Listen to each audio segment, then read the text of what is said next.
So are George W. Bush and Hillary Clinton, on the same team, except separate parties? They are on the same team because, again, when the president makes a nomination to the federal bench, he doesn't act out of thin air.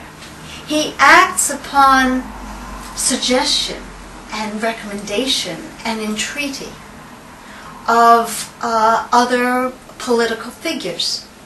One of his key people in New York was George Pataki, New York's governor, and especially so because in 2003 there were no Republican senators in New York. Both New York senators to Congress were Democrats. Charles Schumer, the senior senator, and Hillary Rodham Clinton, the junior senator.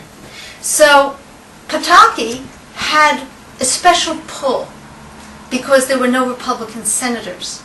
But as part of that arrangement, it had to be cleared with the home state senators. And once the nomination is made and was made, the home state senators, Schumer and Clinton, each had what is called a blue slip prerogative. They could have, at that juncture, even if they weren't involved in the behind closed door process that led to the nomination of Richard Wesley, they had, at the point he was nominated, a powerful role to play, a powerful safeguarding role to examine the fitness of Richard Wesley and to nix that nomination, to prevent it from proceeding to hearing before the Senate Judiciary Committee, or certainly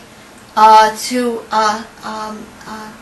slow it down in an appropriate fashion so that it might be properly scrutinized.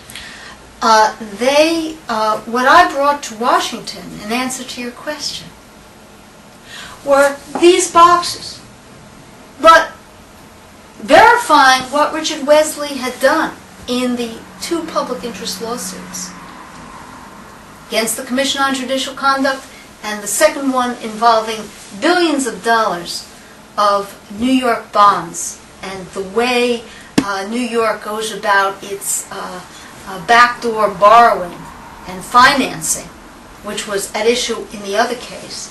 They don't want to have a money trail found out, so they have a judge that's complicit. Well, right. The secret of what goes on in courts is that the law is quite secondary, and the facts also don't count for anything. What you need is the judge. And when you have the judge, nothing else matters.